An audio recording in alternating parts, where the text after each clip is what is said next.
Anga foli ni waleɲuman dɔ bɛ ka ɲɛsi aw ma Mali kɔnɔ ani Mali kɔkan ni kuma in b'a sɔrɔ aw minnu sigilen don k'aw ɲɛmada jabaraniw fɛ walasa faamuya bi sɔrɔ aw fɛ. TV Shirifula bamanankan kunnafoni na walawalali bɛna k'aw ye minnu na Mali kunkan ani diɲɛ fan wɛrɛw kunkan nin y'a kuma selen ye. Bakuruba kunnafoni filɛ. Ka bɛn ni Octobre kalo baaraw ye n'o bɛ ɲɔgɔn dɛmɛ kalo kofɔ an ka jamana kɔnɔ a se yeri Sherifu Usman Madani Haidara alisilamɛya dɛmɛtɔ Ansaru kungilen na n'ale kaloba in a tako 23nan den fa ye a n'a ka denbaya farala ɲɔgɔn kan ka bɛn ni kari tɛmɛnen Octobre kalo tile 8 ka dɛmɛ kɛ ka ɲɛsi yatimɛdenw ni muso cɛ sabatɔ dɔw ma dɛmɛ min bɛ tali kɛ kɛrɛnkɛrɛnnenya la balo la. Nin de ye bamanankan kunnafoni na kumaba kelen sɔni min bɛna walawalali kɛ aw ye aw bisimila.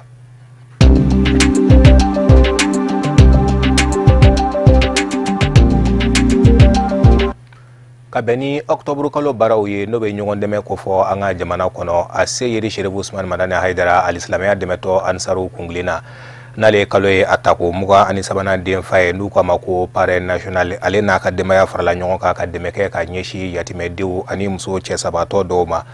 dɛmɛ bɛ tali kɛ kɛrɛnkɛrɛnnenya la balo la baaraba in yɛrɛ bolodariw fɛ ka bɛn ni kari tɛmɛnen Octobre kalo tile 8 Bangoni Janginɛbugu kɔnɔ o mun senfɛ maa caman yera kɛnɛ in kɔnɔ kɛrɛnkɛrɛnnenya la diinɛmaw ani politikimaw Alhamidu Badini ale ka sɔrɔlen don Shirifula jabarani tɔgɔ la. Ni dɛmɛ wasalen a taala ka ɲɛsin maa 200 ma mun ye muso cɛ sabagatɔ 100 ani yatimaden 100 nunu maa 200 kelen-kelenna bɛɛ ye malobɔrɔ 1 tulu litiri 5 nɔnɔ karton 2 ani waa 5 dɛmɛ de sɔrɔ ni kɛnɛ in kan dɛmɛ min ni a musaka bɛ bɛn sefa wari $10,000 ma. Nin kɔni nin ye koba y'an bolo nin ye an nisɔndiya parce que tamasiyɛn mun b'a la a b'a yira k'a fɔ karamɔgɔ ka baara a bɛ ka dɔn dɔɔni parce que a ye baara in daminɛ a bɛ san 30 kɔ la ni hakilina kelenw de b'a bolo mais an yɛrɛ ka faamu bɛɛ la an b'a ye k'a fɔ ale faamuyalen tɛ mɔgɔw fɛ kosɛbɛ mais ni nin wale ninnu nana an b'a ye k'a fɔ tiɲɛ yɛrɛ la faamuya bɛ kana mɔgɔw bɛ ka karamɔgɔ dɔn harisa bile hali n'u ma dɔn ka s'a dan na an b'a ye k'a fɔ a commencera ka dɔn. O la bi an nisɔndiyalen don nin kɛnɛba in kan kɛnɛ min ye ɲɔgɔn dɛmɛ kɛnɛ ye ani ka fantanw dɛsɛbagatɔw ka se k'o dɛmɛ jamana ye nin kalo in de ta ko mois de la solidarité n'o ye mois d'octobre ye a san 23 nin ye a 23e édition de o ye o bonya di karamɔgɔ ma k'ale kɛ o parrain o la an b'o kɛnɛ de kan. Jamana ɲɛmaw ladalako ani diinɛko ɲɛma minnu tun bɛ kɛnɛ kan olu foli ani waleɲuman dɔn kɛ ka ɲɛsin silamɛya dɛmɛtɔn Ansaru ɲɛjɔyɔrɔ ka nin waleɲumanya nin kan o tɛmɛlen kɔ o y'a ɲini jamana setigiw fɛ u k'u hakili to dɛsɛbagatɔw la kɛrɛnkɛrɛnya ma nin kalo in kɔnɔna na. Alhamdulillah an nisɔndiyalen don kosɛbɛ sabula Alakira mɔden o mana kira ka baara ladege o ye anw ma wasolaba de donc ale ka nin baara in o ye diinɛ lasela bɛɛ lajɛlen ka kunnawolo ye. Haidara ka nin baara in anw sigilen don n'a ye sabula Haidara bɛ nin na su ani tile waati bɛɛ lajɛlen gouvernement ka choisi k'a kɛ mois de solidarité parrain ye anw b'a fɔ yɛrɛ o sumayara sabula Mali kora bi dɛmɛ sira kan fandanya kɛlɛli sira kan hinɛ ɲɔgɔnya sira kan Haidara a b'a seko kɛ o la. Ni nin kɛra diinɛ ɲɛmɔgɔ ye a kɔrɔ de ye ko kumana ko diinɛ ɲɛmɔgɔ bɛɛ fana k'a ka solidarité yira bɛɛ seko ye min ye hali n'i m'a fara ɲɔgɔn ka taa n'a ye yɔrɔ la i ka du kɔnɔna na i sigida la fanda minnu bɛ yen dɛsɛbaatɔ minnu bɛ yen leaderw bɛɛ lajɛlen k'a lajɛ u ka misiriw kɔnɔ zawiyaw kɔnɔ u ka mɔgɔw sensibiliser sɔrɔbaatɔw ka sensibiliser walasa olu k'u ka solidarité manifester u sigiyɔrɔ la n'o kɛra o kumana nin kalo in bɛ ba kuma min na fandanw ni misikinɛw ni yatimɛdenw ni filiyabaatɔmusow olu ɲɛji bi cɛ. Ni dɛmɛ tala ka ɲɛsin maa minnu ma olu y'a jira ko dan tɛ o ka nisɔndiya la. Ma foyi tɛ n da ni n ko n bɛ kuma n bɛ kasi de n bɛ dugawu de kɛ sijan kɛ n'an labanko ɲuman Ala ka di an karamɔgɔkɛ in ma. An ka an b'an karamɔgɔ fo Usman Madani Haidara an t'a sara sɔrɔ a ye mun ka ɲi Ala k'a n'a dɛmɛ Ala k'a mɛn an kɔrɔ. Nin ye dɛmɛ wasalen ye mun bɛ dɛsɛbagatɔw jigi tugu ni ɲɔgɔn dɛmɛ kalo in kɔnɔna na. kene wulilen ko aseyidi Sheriff Ousmane Madane Haidara al-Islamia demeto ansaru kunglena ni groupement des leaders spirituels musulmans du Mali manyema ay korofo munufo anga jeka anyema da ofen ankila ankara mo cham nu be boraka kuma ode kan nyondeme sharia nyondeme de ngini nyode fo chanchama adama de ka ko al ni Tesla me ni be hine ala bi deme mo bi hine ala bi deme hal ni ko alati la hara wa ya dama ko wore mais ala ka hine bi mo de ka mo min bi hine ala ka jonweru la ka dugu koloka o de la ala kira sallallahu alaihi wasallam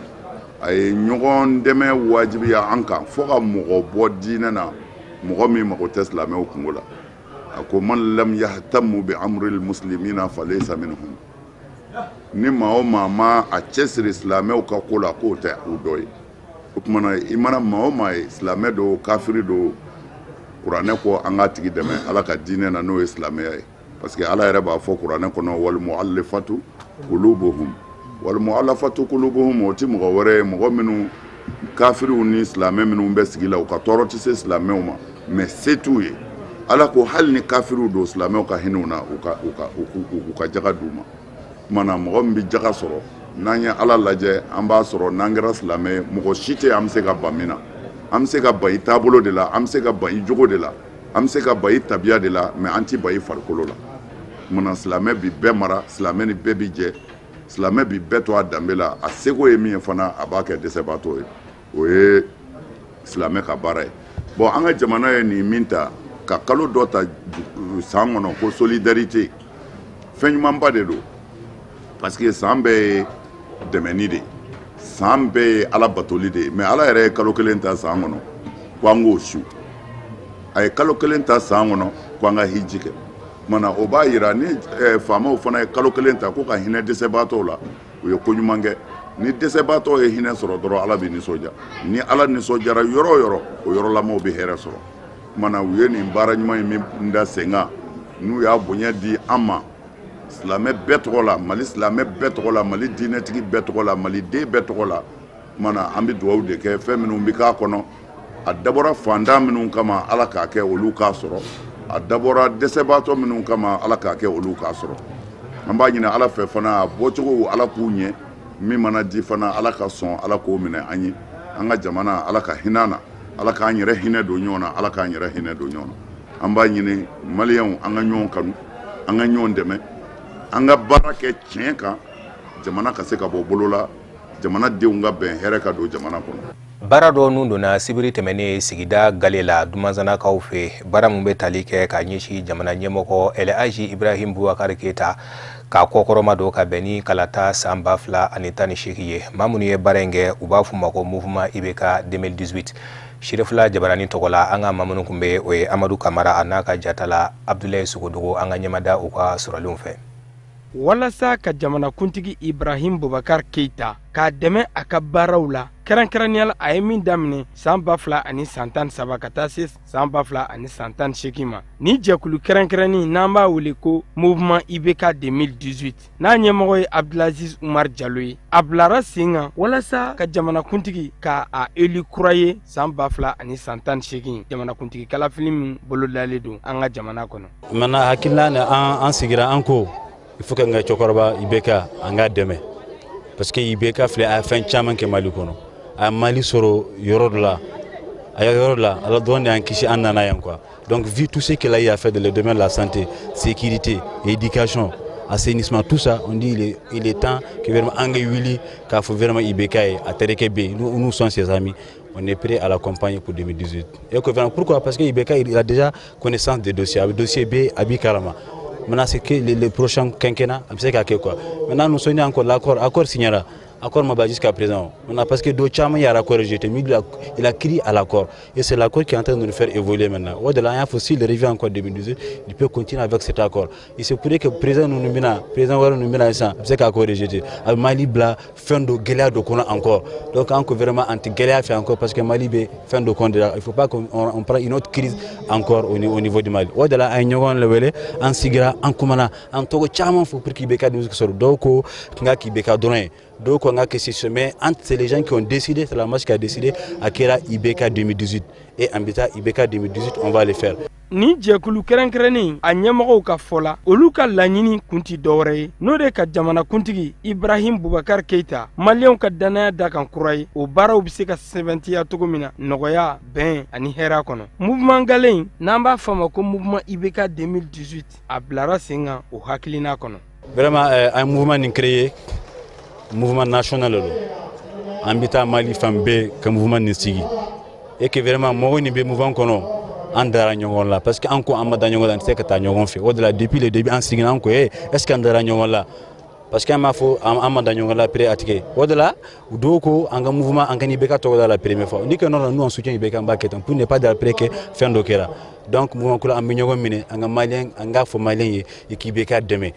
pour que vraiment il puisse finir son mandat et que 2018 ni ala ka nɔgɔya an bɛɛ ma IBK kɛ président de la République o de an neliya ye vraiment o de ka d'an ye et an b'a ɲini aw fɛ aw précis o que IBK dɛmɛ pour que a bɛ mun fɛ a bɛ ka mun kɛ ka o k'a fɔ mɔgɔw ye mɔgɔw k'a faamu parce que a fɛn caman kɛ mɔgɔw tɛ kuma o c'est comme IBK mun foyi kɛ l'ardoise n'est pas noire IBK a fɛn caman kɛ Mali kɔnɔ il faut k'a fɔ mɔgɔw b'a dɔn et nous voilà l'objectif qu'on se donne aujourd'hui. IBK fait un faux que en bas là-bas quelqu'un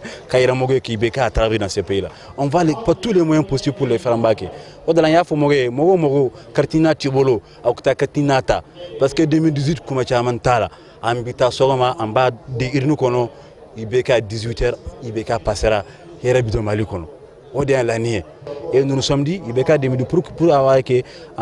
la caution qu'IBK doit payer en 2018 en yere ambassara. Ambassadeur, la preuve en est que le mouvement cérémonie Ninkerabi,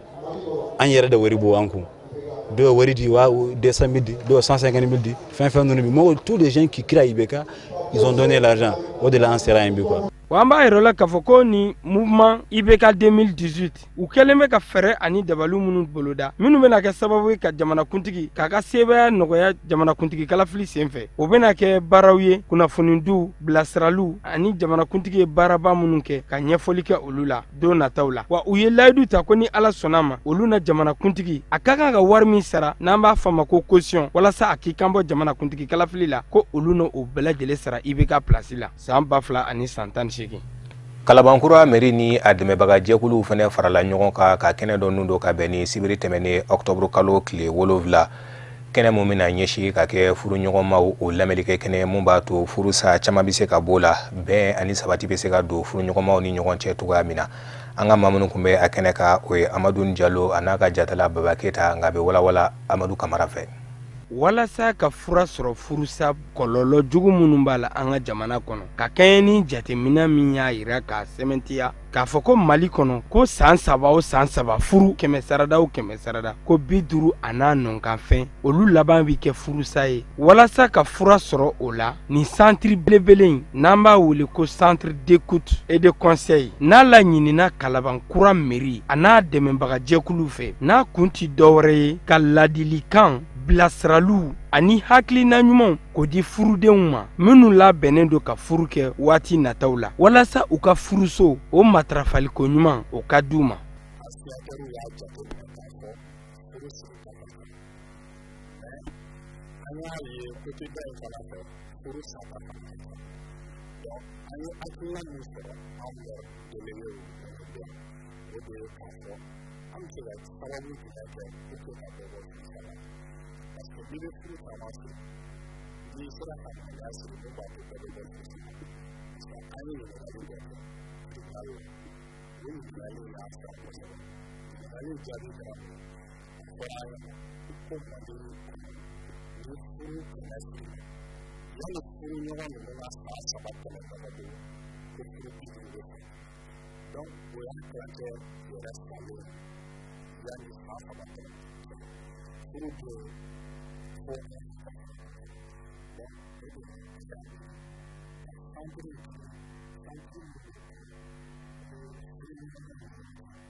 Nin barodalasigi in senfɛ an balimamuso an'an baarakɛɲɔgɔn Umu Jara ka bɔ chaîne de la ni bɛɛ lajɛlen b'a wele ko jɛman ale kɔni da sera gwɛlɛya minnu bɛ sɔrɔ furuso kɔnɔ nka kɛrɛnkɛrɛnnenya la a y'i sɔnni sigi musolakaw jɔyɔrɔ min bɛ olu la furuso matarafali hokumu kɔnɔ ani furucɛ ladonni ko ɲuman min bɛ kɛ sababu ye ka furuso sinsin.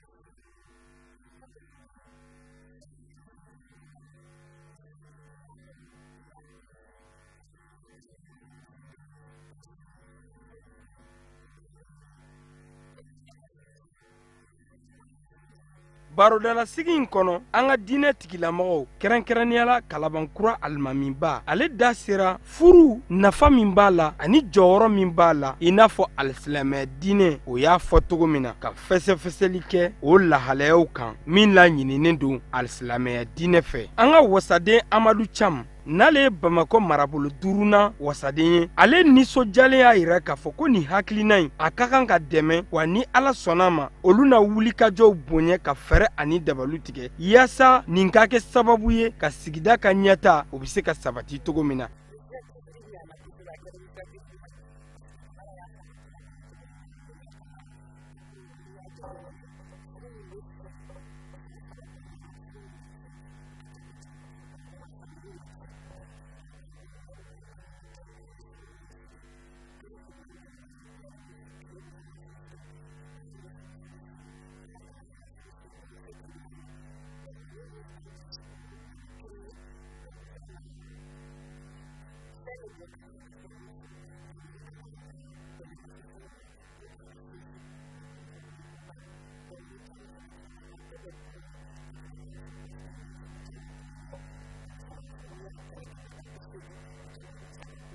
An bɛ aw ladɔnniya k'a fɔ ko Bamako marabolo 5nan marabolo ɲɛmɔgɔw u ka nin hakilina ninnu minnu talen b'u u fɛ walasa ka sigida ka ɲɛta u ka sabati ni ka kɛɲɛ nin waleya ɲumanw ani nin miiriya ɲumanw tali ye ka ɲɛsin sigida denw ma sanga bɛɛ lajɛlen na. Walasa ka saniya sabati u ka sigida kɔnɔ o de kadira kɔnɔ muso jɛkulu minnu faralen don ɲɔgɔn kan ka bɔ Kalabankɔrɔ n'u k'u ma ko kankelentigi o ni muso jɛkulu wɛrɛ minnu bɛ olu farala ɲɔgɔn kan ka ɲɔgɔn dan dɔ bila sen kan. ɲɔgɔn dan min sen fɛ muso jɛkulu minnu bɛ n'olu ka bɔlɔngɔlɔnna walima i k'a fɔ u ka sigida o mana saniya ni tɔw ta ye olu bɛ a jɔnjɔn sɔrɔ ko labɛnbagaw yɛrɛ ka fɔ la baara in lawulila walasa ka se ka musolaka ninnu ladɔnniya saniya lafala sigida kɔnɔ ani musolakaw kan ka jɔyɔrɔ jumɛn ta saniya la a jɔnjɔn fɔlɔ dira ka bɛn ni sibiri tɛmɛnen octobre kalo tile 8 an ka ɲɛmada sɔrɔlenw fɛ. An ka bi baara in an yɛrɛ ka laɲini de kɔnɔna la an ka laɲini de ye an bɛ baara kɛ sigida la a ka kɛ jɛlenya kɔnɔ komi aw yɛrɛ b'a dɔn mɔgɔ i bɛ diɲɛlatigɛ baara fɛn fɛn kɛ o k'a sɔrɔ i ka kɛnɛ de kɛnɛya dun tɛ se ka fɔ nɔgɔ cɛ la o de kama bi anw ye nin concours organiser walasa ka se ka yiriw encourager kɛnɛya ka se ka don an ka don o don saniya ka se ka don an ka don o don taabolo la o de kama an ye nin kɛ a kɔnɔna na an bɛ wele lase jamana faamaw bɛɛ lajɛlen ma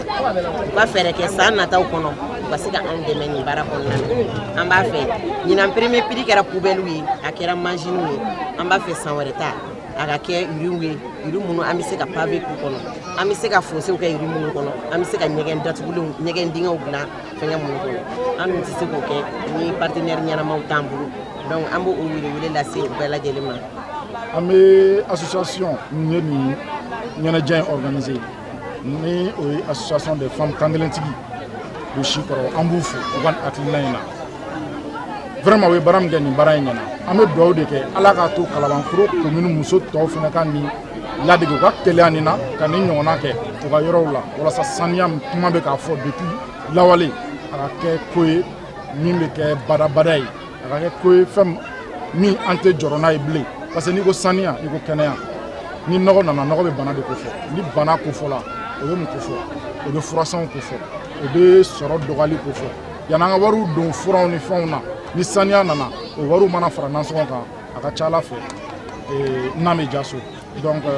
an bɛɛ k'an jija musow dɔrɔn ka ko tɛ saniya ye bɛɛ de ka ko ye n'a fɔra ko saniya a bɛ fɔ ko musow ka ko don muso dɔrɔn ka ko tɛ an cɛw yɛrɛ kan ka wuli ka musow dɛmɛ ka denmisɛnninw fɛnɛ minnu b'an bolo so k'u dege saniya kɛko ɲuman na depuis u san fitinin o la o n'a bɛ kɔrɔbaya n'u n'a kɔrɔbaya a bɛ kɛ jogo ye o la commune bɛ saniya o cogo la jamana yɛrɛ bɛ saniya. Vraiment an bɛ foli kɛ Kalabankɔrɔ association musow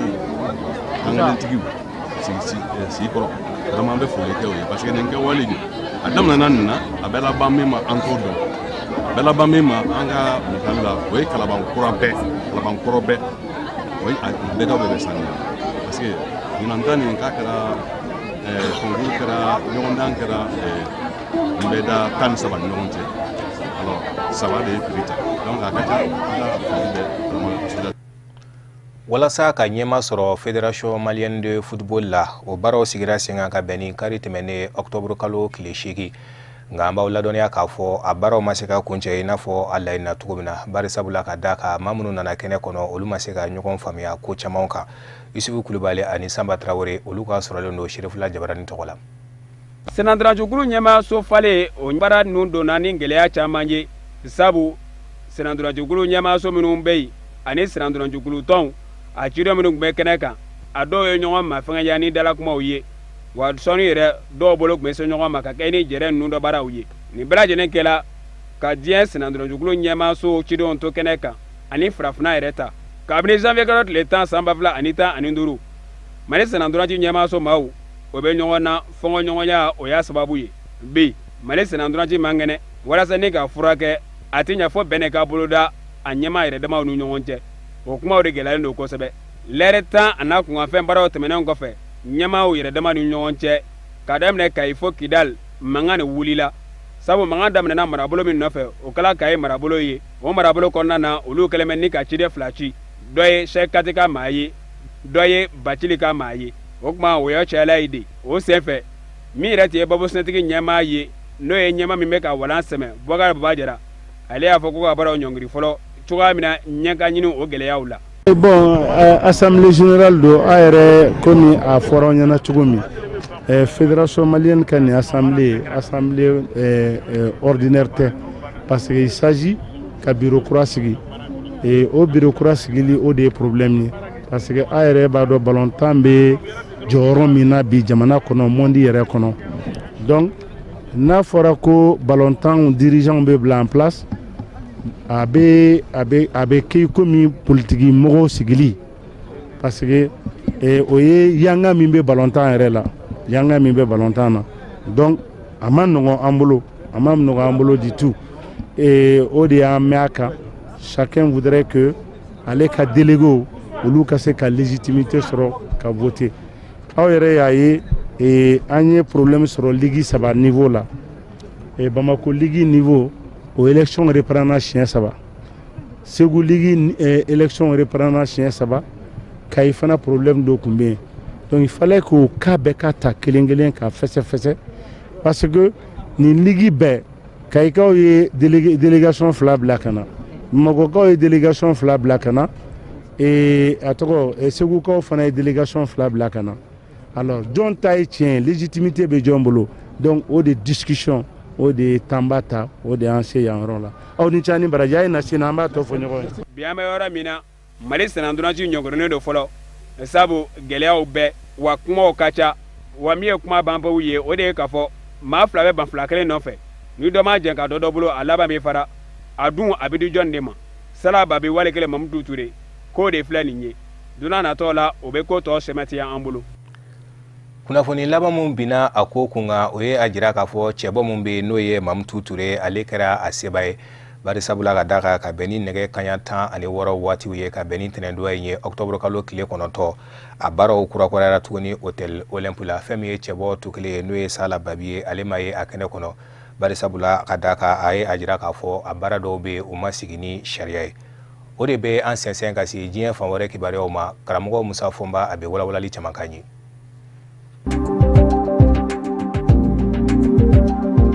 Ndenendo octobre kalo tile 9 maa ba 2 ni 300 ɲɔgɔn na bolongɔninde ɲɛsinmɛ minnu mɔ k'a fɔ Boko Haram tɔndenw don n'u minɛna u ka kiri bɛ sigi sen kan Nigeria nka maa tɛna ye a kɛnɛ kan kiri in bɛ sigi sen kan bara kɔnɔ u k'a ma ko huis clos nin bɛna ka siɲɛ fɔlɔ ye Boko Haram to ala kiri ka sigi sen kan Nigeria jamana kɔnɔ kabini ko in yɛrɛ daminɛna san 2009 nka maa caman bɛ k'i yɛrɛ ɲini ka kiri in yɛrɛ kɛcogo la n'a ma ɲɛ k'a fɔ seere caman tɛna se ka ye a la maa 2 ni 300 minnu minɛnen don 200 ɲɔgɔn na olu bɛna labila ka sabu kɛ olu ma kɛ Boko Haram tɔndenw ye walikɛlɛ u ka tiɲɛniw ma bonya u bɛna lajɛ k'u don muruba kalala don nataw la ni baara bolodalen dɔ ye min bɛ se ka to u bɛ se ka dɔ sɔrɔ u yɛrɛ ye ka sɔrɔ Mamugu ni kisɛ ta jamana kɔnɔ minisiri ye dantigɛli kɛ o ko kun nka minisiri min ɲɛsin bɛ Nigeria jamana kɔnɔ kiri ko ma yɔrɔ min labɛnnen don surasiya daga yɔrɔ dɔ don jamana kɔnɔ kiri ninnu bɛna sigi sen kan yen de nka maa minnu bɛ yen nɔ ni olu sɔn min ka diya olu y'a yira k'a fɔ jamana ɲɛmaaw kɛmɛ ka nin labɛn bɛɛ lajɛlen sabati kiri ninnu dafɛ maa kana ye a kɛnɛ kan u sera kun tɛ dɔ wɛrɛ ye ni kuma bɛ kuma la o fɔli bɛ se ka kɛ sababu ye ka min ye jamana yɛrɛ basigi ye k'a tiɲɛ gundo bɛ gundo la olu dɔw minnu man ka mɛn maa wɛrɛ fɛ n'o tora ka mɛn ka jamana basigi tiɲɛ k'o de y'a to k'u kɛ mɛn ka ko in kɛ barakɔnɔ ko ye o tɛmɛnen kɔfɛ diɲɛseleke naani jɛkulu min ɲɛsinnen don dɛmɛ donni mɔ ka ɲɛsin maaw ma ni o ye CICR ye yamaruya di bɛ o ma k'o ka ye kɛnɛ kan Amɛriki ka walasigidenso fɛnɛ yamaruyalen don o ka ye ka taa se Angleterre jamana ma o de kosɔn maa caman kɛ mɛn ka jira k'a fɔ a n'a kɛ ɲankuma Amɛriki ni Angleterre jamana de kɛ n'a kɛ ka cogo da Nigeria ma ɲɛmaw kɔ walasa ko in ka sin ka kara kuru la k'a sigi sen kan maaw bɛ ka ɲɔgɔn ɲini ka fɛn wɛrɛ min fɛnɛ na o ye kere ɲɛ yɛrɛ a jɛlen ɲa o bɛna sabati cogo jumɛn barisabu ka d'a kan sɛgɛsɛgɛliw minnu kan ka kɛ Boko Haram maaw ka cɛnni kun kan a yɔrɔ ninnu ma taama man di sɛgɛsɛgɛlikɛlaw fɛ o tɛmɛnen kɔfɛ o lasɔrɔ fɛnɛ man di u ka kaso kɔnɔ k'a fɔ k'i bɛ ɲininkali tɛngu la ka se ka ko in diɲɛ dɔn lapasaba fɛnɛ tɛ u bolo min bɛ se k'u lapasa kere in kɔnɔ o de kosɔn maa caman y'a jira k'a fɔ nin kɔni ye kere de ye min kɔni jagoya karabara Nigeria ma ɲɛmaaw fɛ k'u tɔgɔ bɔ diɲɛseleke naani setigi jamanaw da. Ministri min bɛ Tunisikaw fɛ ni a ɲɛsin bɛ kɛnɛya ko ma Slima Chaker a si bɛ san 50 ani san 6 la dabama ka wele sera ale ma dimanche tɛmɛnen k'a to farikolo ɲɛnajɛ kɛnɛ dɔ kan ni o ye marathon ye boli tɔ dɔ de kɛ mɛ ka o labɛn walasa cancer bana jamana ɲɛmaaw bɛ se ka u wasa don a kɛlɛli la cogo min ministri yɛrɛ yira curancuran bolili in na ni o ye marathon ye mɛtiri 500 ɲɔgɔn na ani maaw jɛra k'u boli ni tɔn in ye nafolo minnu bɛna fara ɲɔgɔn kan o n'a kɛ sababu ye ka labɛnninso jɔ denmisɛnninw ye denmisɛnnin minnu ni bana kɛmɛ ka dadigi kɛ u la kɛrɛnkɛrɛnni ɲɛna cancer ministre tilalen boli la a y'i jɔ fana ka dandigɛli kɛ jamana ɲɛmaaw tɔgɔ la a donnen a ka mobili kɔnɔ sa k'a b'i yɛrɛ ta a n'a kɛ ɲankuma dusukun balala ka jɔ u y'a gwɛngwɛ ka se ni a ye labɛnninso la ni o ye surasiw ka labɛnninso ye Tunisie duguba la Tunis a ye diɲɛ to an b'a ladɔnniya ka bɔ Slima Chaker fanga yɛlɛmanen Tunisie jamana kɔnɔ ni bɛɛ n'ali ka fanga bira a yera gouvernement caman kɔnɔ a kɛra ministre ye ministre min ɲɛsin bɛ denmisɛnninya ani farikolo ɲɛnajɛ ma ni ka laban ka kɛ nafoloko ministre ye san 2016. Kenya jamana kɔnɔ ani kalata tɔ ye tile 18 ye segin bɛna kɛ jamanakuntigisigi kalata min nga naza fangaɲini jɛkulu ni o ye fanga sinamatɔnw ka fara ɲɔgɔn kan jɛkulu ye o cɛbɔ Raila Odinga a yɛrɛ ka fangaɲini jɛkulu maa caman de bɛ k'i yɛrɛ ta ka bɔ ka taa fara jugu kan ni o ye jamana ɲɛma Uhuru Kenyatta ye ODM fangaɲini jɛkulu a bilama maa caman de bɔra nka Raila Odinga yɛrɛ kɔni gɛn bɛ ka jira k'a fɔ sen tɛ kalata la fɔ yɛlɛmaw minnu ni a y'o laɲini o ka kɛ kalata binaku ka walasa ka segin ka don kalata kɔnɔ o yɛlɛma tɛ dɔwɛrɛ ye Raila Odinga a ko kalata labɛnni jɛkulu maaw a ma ɲɛma caman ka falen barisabu ka da ka jalaki y'u sɔrɔ k'a fɔ u ma se kalata labɛn jugu la o tɛmɛnen kɔfɛ Uhuru Kenyatta ka fangaɲini jɛkulu maaw n'a mɛn ni sariya sen dajiralen dɔ ye wasabulon kɔnɔ ko o ka kɛ ka se ka kalata labaara Raila Odinga ko k'a ma jɛ ni o ye maa minnu y'u yɛrɛ ta ka bɔ Raila Odinga ka fangaɲini jɛkulu ODM kɔnɔ a ma ka ca nka min kɔni da kɔni kɛra n'o jɔra maa caman hakili fɛ o ye dankɔrɔba ye a tɔgɔ ye ko Hassan Omar dimanche don a y'a yira k'a fɔ ale bɔra Raila Odinga fanfɛ ni ka taa fara Uhuru Kenyatta kan.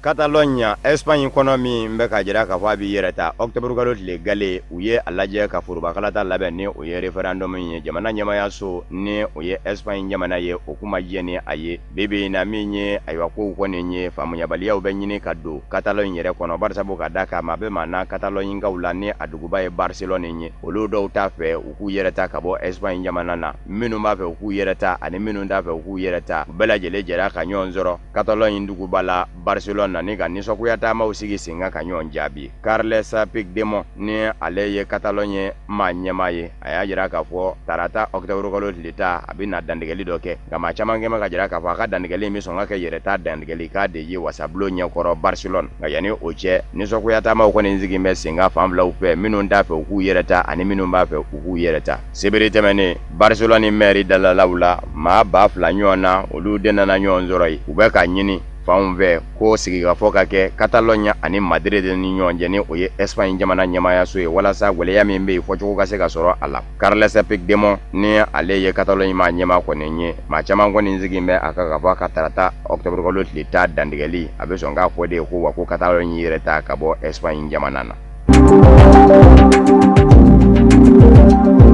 Ameriki jamana ni Turki jamana ni ɲɔgɔn cɛ gwɛlɛya a bɛ ka kɔrɔ don dugu jɛ ko mugan da dimanche tɛmɛnen visa ko o nɔgɔyara jamana filaw ni ɲɔgɔn cɛ. Ameriki ka lasigiden min bɛ Turki faaba la Ankara ale y'a jira dimanche 2 octobre kalo tile 8 k'a fɔ visa ko o bi jɔ jamana filaw ni ɲɔgɔn cɛ ka sabu kɛ araba tɛmɛnen Turki ma ɲɛmaw ye Amerikikaw ka baarakɛla dɔ de minɛ ka taa datugu. Alamisa tɛmɛnen Amerikikaw ka lasigiden a kun y'a jira k'a fɔ ale bilama jɔrɔn bɛ ni u ka maa minɛni ye Turki ma ɲɛmaw fɛ a lakanabaw fɛ ka sabu kɛ olu ka baarakɛla de don. Ka Turki ma ɲɛmaw ye a jira k'a fɔ maa in minɛ kun tɛ dɔ wɛrɛ ye sigasiganaw de t'a mɛn ka ɲɛsin a ma k'a fɔ Fethullah Gulen ma. Olu Turki jamana ɲɛmaw kɛmɛ ka sigasigana ta ka ɲɛsin maa min ma n'a bɛ Ameriki dugukolo ka kalifa la bi k'a fɔ ale de y'i to fangaja fɛ ni ka juillet kalo tile 15 san 2016 ka fɔ jaso kolokolo Turki jamana kɔnɔ ni ka Recep Tayyip Erdogan ka fanga bi ko ale de b'o ju la wa maa in ye o jɛɲɔgɔn ye olu ka jateminɛ na o kumana a bɛ minɛ k'a datugu. Jamana ɲɛmaa yɛrɛ Recep Tayyip Erdogan y'a jira k'a fɔ a minɛ cogo ɲɛna. Amerikikaw kɔni y'a jira k'a fɔ olu kɔni bɛ visa tigɛ u ni Turki ni ɲɔgɔn cɛ. O de bɛ dansigi bi bamanankan kunnafoni sɔrɔliw na mun labɛnna kunnafoni diso ɲɛmaayaso fɛ ka kɛnɛ ni kuma in ye aw k'an bɛ laseli wɛrɛ.